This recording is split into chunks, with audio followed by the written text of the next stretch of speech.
జ్ఞానేన తు తదజ్ఞానం ఏషాం నాశితమాత్మనః తేషామాదిత్యవజ్ఞానం ప్రకాశయతి తత్పరం. జ్ఞానము చేత ఎవరి అజ్ఞానము నాశనమవుతుందో అటువంటి వారి జ్ఞానము సూర్యుని వలె అతనిలో ఉన్న పరమాత్మ స్వరూపమును ప్రకాశింపచేస్తూ ఉంటుంది. దీపం వెలిగించగానే చీకటి పోతుంది, జ్ఞానము కలగగానే అజ్ఞానము తొలగిపోతుంది.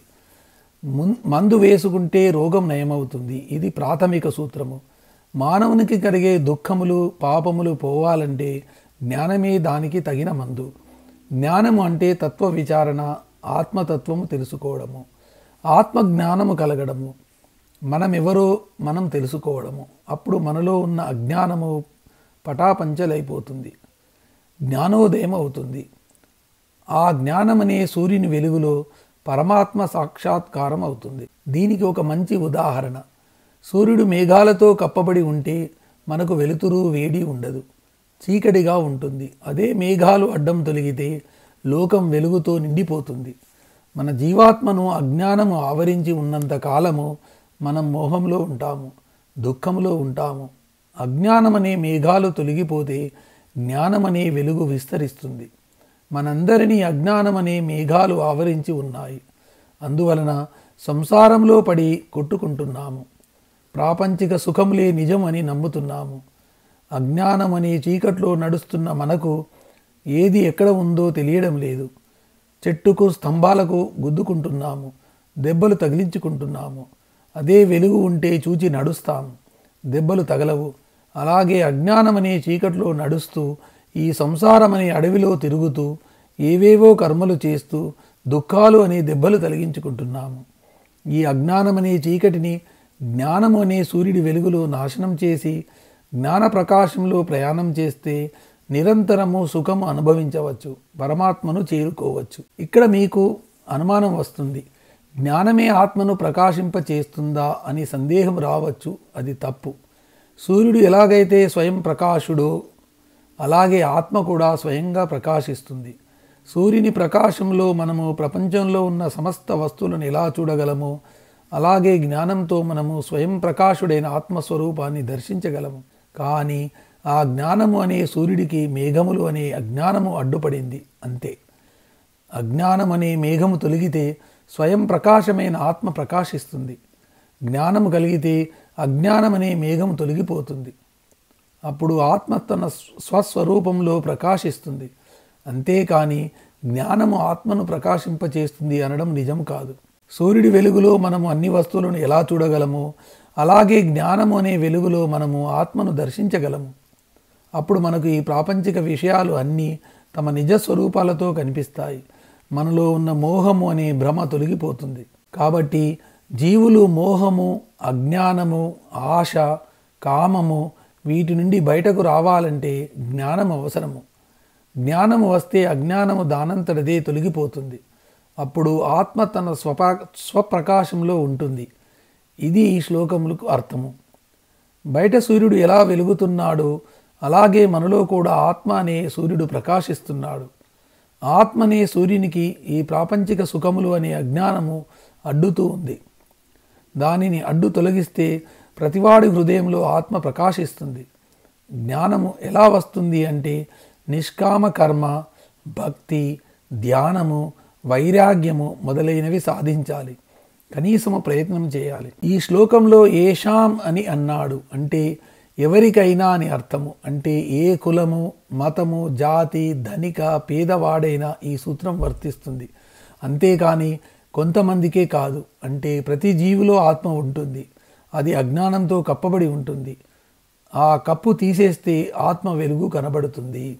తద్బుద్ధయస్తదాత్మానః తన్నిష్ఠాస్తత్పరాయణాః గచ్చంత్య పునరావృత్తిం జ్ఞాన నిర్ధూత కల్మషాః. ఆ పరమాత్మ ఎందే నిశ్చయాత్మక బుద్ధి కలవారు, పరమాత్మ ఎందే మనసు నిలిపినవారు, పరమాత్మ ఎందే నిష్ఠ కలవారు, పరమాత్మను శరణాగతి పొందినవారు తాము సంపాదించిన జ్ఞానముతో తమలోని కల్మషములను దూది పింజల మాదిరి ఎగురగొట్టి ఈ జనన మరణ చక్రము నుండి విముక్తి పొందగలరు. ఈ శ్లోకంలో ఆత్మజ్ఞానము కలగడానికి మార్గము చెప్పాడు. ఆత్మజ్ఞానము మోక్షము అంటే మాటలు కాదు, తీవ్రమైన సాధన అభ్యాసము చేయాలి.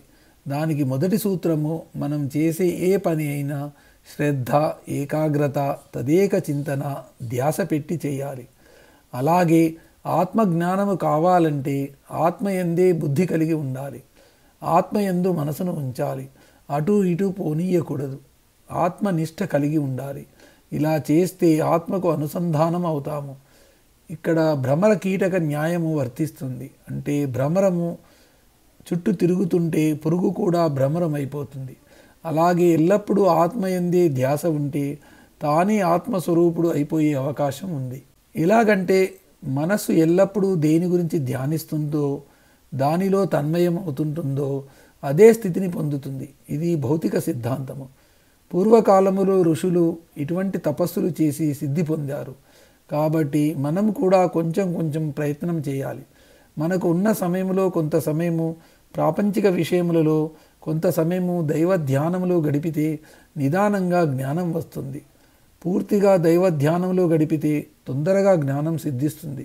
కాబట్టి నిదానంగానైనా మనము ఆ స్థితికి చేరుకోవడానికి ప్రయత్నం చేయాలి. జ్ఞానం కలిగితే ఏం జరుగుతుంది అంటే గచ్చంత్య పునరావృత్తిం, అంటే పునరావృత్తి కలగదు, మరు జన్మ ఉండదు అని అర్థము. అటువంటి స్థితి ఎవరికి కలుగుతుంది అంటే మనసులో కల్మషము లేని వారికి, పాపములు నశించిన వారికి, అజ్ఞానము అవిద్య లేని వారికి.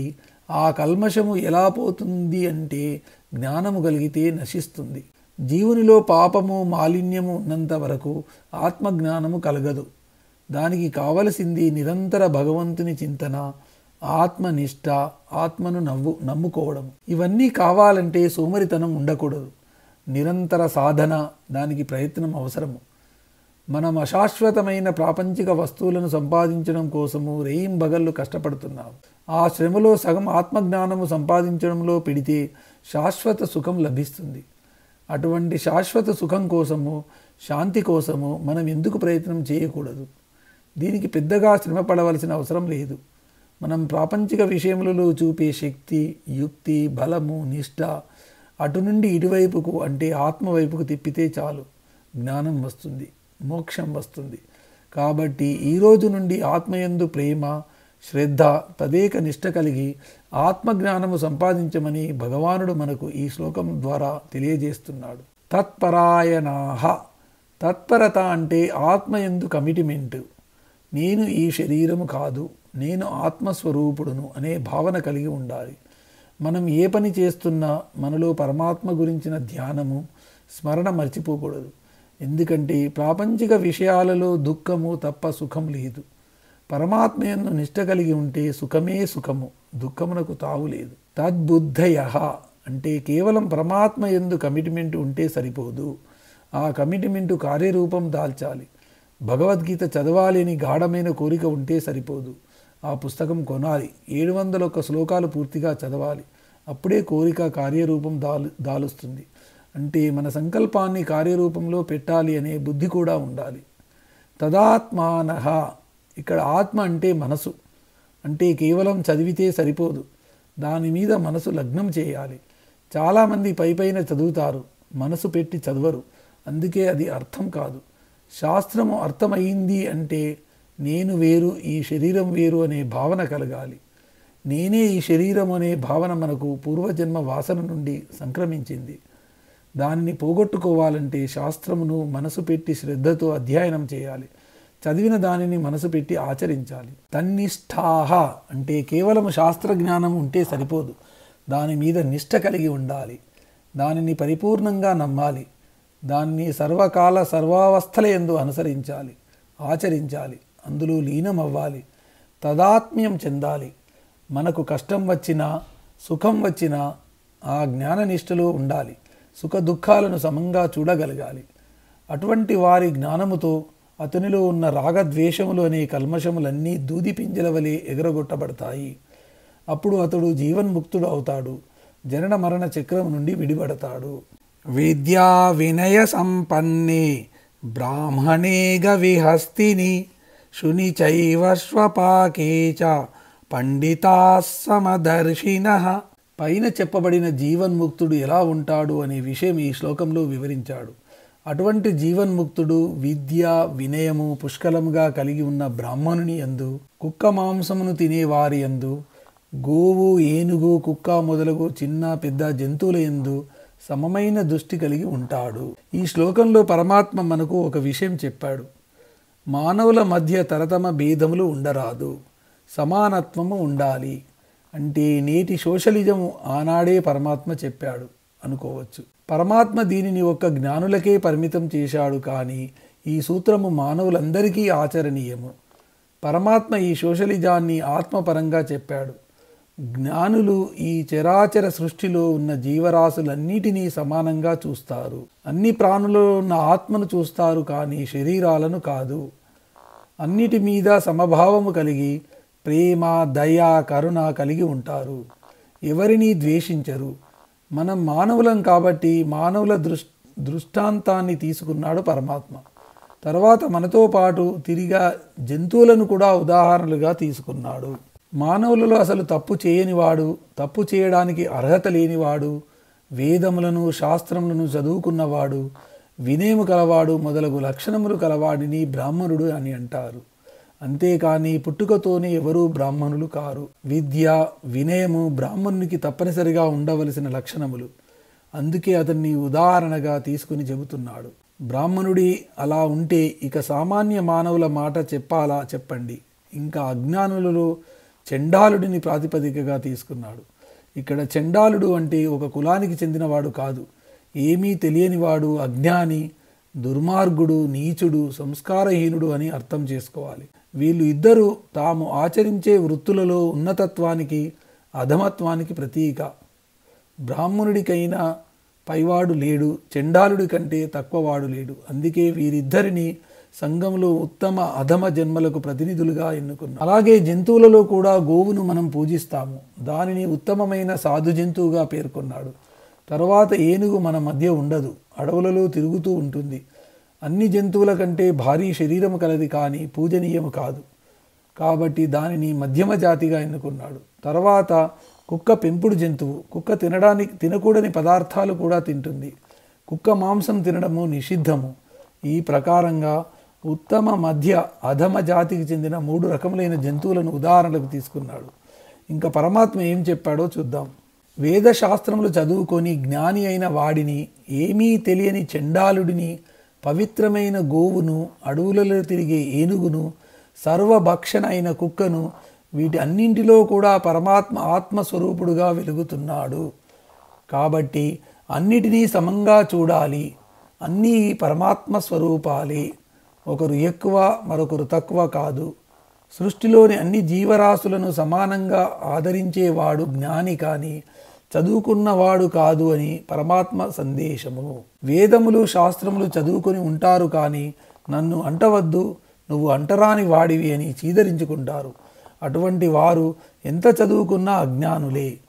ఏమీ చదువుకోకపోయినా అందరినీ సమానంగా చూచేవాడు, అందరిలో ఆత్మను దర్శించేవాడు జ్ఞాని. మానవులు సాధారణంగా పైపై వేషభాషలు చూస్తారు. కొందరు అతని మనసు మంచిదా కాదా అని చూస్తారు. మరికొందరు అదురులో ఆత్మస్వరూపుడైన భగవంతుని చూస్తారు. మొదటి రకం వారు అధములు. వారికి దేహ సౌందర్యము ముఖ్యము. పొడుగు లావు అందము ఐశ్వర్యము, అతని చదువు వేషభాషలు ఇవే కనబడతాయి. వారికి కావలసింది ఇవే. వాడు మంత్రి కొడుక, వాడికి ఎంత ఆస్తి ఉంది, ఇవే ఆలోచనలు. మరికొందరు మనోసౌందర్యము చూస్తారు. వారు కొంచెం బెటరు. వీరు ఎదుటివాడి మానసిక స్థితి, అతని జ్ఞానము సంస్కారము చూస్తారు. పై వేషభాషలు ఎలా ఉన్నా ఆత్మ సౌందర్యం ముఖ్యము అని తలుస్తారు. వీరు మధ్యములు. ఇంకా ఉత్తములు ఎవరు అంటే అన్ని జీవరాశులలోనూ పరమాత్మను దర్శించేవారు. వారు ఆత్మజ్ఞానము తెలిసిన వారు. అటువంటి వారు సమస్త జీవరాశుల యందు సమభావం కలిగి ఉంటారు. ఎవరి మీద కోపము ద్వేషము ఉండదు. మనలో ఎక్కువ మంది బాహ్య సౌందర్యానికి ప్రాధాన్యత ఇస్తే అతి తక్కువ మంది మానసిక సౌందర్యానికి విలువ ఇస్తారు. ఉత్తములు అయిన వాళ్ళు చాలా అరుదు. అట్టి వారి గురించి పరమాత్మ ఈ శ్లోకంలో వివరించాడు. మనమందరం ఆ స్థితికి చేరుకోవాలని పరమాత్మ ఆశ. లవ్ ఈజ్ గాడ్, ప్రేమే దైవము అని మనం చదువుకున్నాము, కానీ ఆచరించము. ఈ ప్రేమ మనుషులకే కాదు, సమస్త జీవరాశులకు చెందినది. మానవత్వం కలిగిన మానవుడు తన ప్రేమను సమస్త జీవరాశుల మీద చూపించాలి. కానీ నేడు మానవుడు మానవత్వం మరిచిపోయాడు. సాటి మానవులనే హింసిస్తున్నాడు, చంపుతున్నాడు. తన ఆహారం కోసం, వినోదం కోసం ఎన్నో జీవాలను చంపుతున్నాడు. విశాల భావము, ఆత్మదృష్టి మానవులలో మచ్చుకైనా కనిపించడం లేదు. ఎప్పుడైతే మానవుడు బాహ్య సౌందర్యాన్ని కాకుండా అతనిలోని ఆత్మస్వరూపాన్ని చూస్తాడో అతడే జ్ఞాని. అటువంటి వాడు ఏ శాస్త్రము పురాణము చదవనక్కర్లేదు. అన్నీ చదివినా భేదబుద్ధి కలవాడు మూర్ఖుడు కానీ జ్ఞాని కాడు. అందుకే సర్వమానవ సౌభ్రాతృత్వము అని చెప్పారు. ముందు అది ఆచరించుకుంటే తర్వాత పైపెట్టు ఎక్కవచ్చు. దీనిని విశ్వజననీయమైన ప్రేమ అంటారు. మన శరీరంలో అన్ని అవయవములు మనం ఎలా ప్రేమిస్తామో, కాపాడుకుంటామో అలాగే మన చుట్టూ ఉన్న జీవరాశులను కూడా అలాగే ప్రేమించాలి అని ఈ శ్లోకం అంతరార్థము. మన శరీరానికి ఏదైనా దెబ్బ తగిలితే ఎలా బాధపడతామో అదే బాధ ఎదుటి జీవులకు ఉంటుందని గ్రహించాలి. అదే మానవత. ఒకడు జ్ఞాని అవునా కాదా అని తెలుసుకోవడానికి ఇదే గీటురాయి. మనం సాటి వారిని ప్రేమిస్తాము, పెంపుడు జంతువులను ప్రేమిస్తాము, ఆవును పూజిస్తాము, గజేంద్ర మోక్షము భక్తితో చదువుతాము. కానీ మానవుల మధ్య కులము, జాతి భేదాలు కల్పించి కొంతమందిని నీచంగా చూస్తాము. అది జ్ఞానవంతుల లక్షణం కాదు అని అంటున్నాడు పరమాత్మ. అందరినీ ఉత్తమ, మధ్య, నీచ కులములుగా విభజించకుండా అందరి పట్ల సమభావము, విశాల దృష్టి కలిగి ఉండాలి. అటువంటి వాడే జ్ఞాని. ముముక్షువు, మేము జ్ఞానులము అంటూ సాటి మానవులను దూరంగా ఉంచేవారు, అంటరాని వారుగా పరిగణించేవారు జ్ఞానులు కారు. మనం పలికే సర్వమానవ సౌభ్రాతృత్వము కన్నా పరమాత్మ ఒక మెట్టు పైకి పోయి కేవలం ఆ భావన సర్వమానవులకే కాదు సకల జీవరాశులకు వర్తింపచేయాలని బోధించాడు పరమాత్మ. కానీ ఇక్కడే ఒక చిక్కు ఉంది. పెంపుడు కుక్కను బెడ్రూమ్లోకి రాణిస్తాము, ఆవును షెడ్లోనే కట్టేస్తాము, ఏనుగును అడవిలోనే ఉంచుతాము. వాటి సహజ లక్షణాలను బట్టి ప్రాకృతికంగా వాటితో వ్యవహరించాలి. కానీ మానసికంగా వాటి మధ్య భేదభావన చూపకూడదు.